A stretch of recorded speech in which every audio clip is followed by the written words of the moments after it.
कलाई, तब काहे कैले बारू हमसे बेवफाई।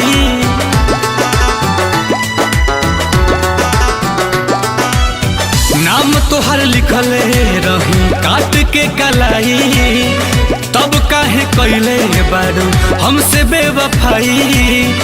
तड़पता दिलवा बेचारा हो, याद संगे नमो मिटावे जात बहानी, काट के ब्लेड से दोबारा हो। याद संगे नमो मिटावे जात बहानी, काट के ब्लेड से दोबारा हो।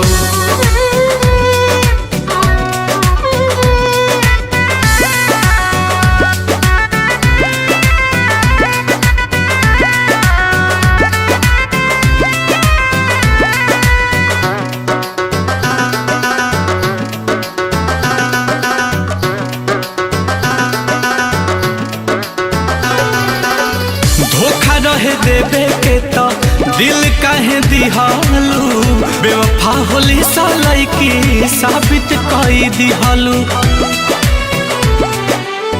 धोखा रहे देवे के तो दिल काहे दिहालू, बेवफा होली सालाई की साबित कई दिहालू।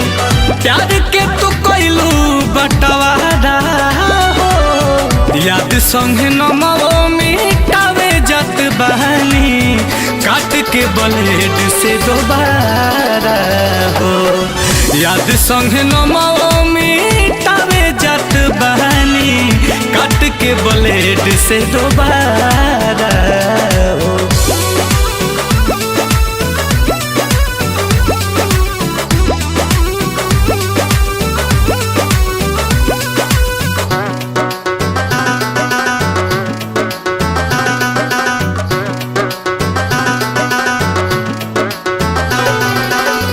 बड़ुए उम्मीद की तू पैबू सुकून हो, देख के बहुत नील कमल के खून हो।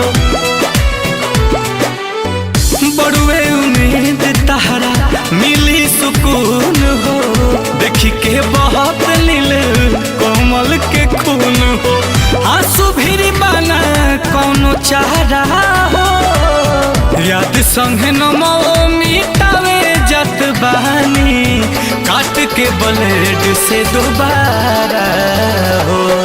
याद संगे नमो मिटावे जात बहानी, काट के ब्लेड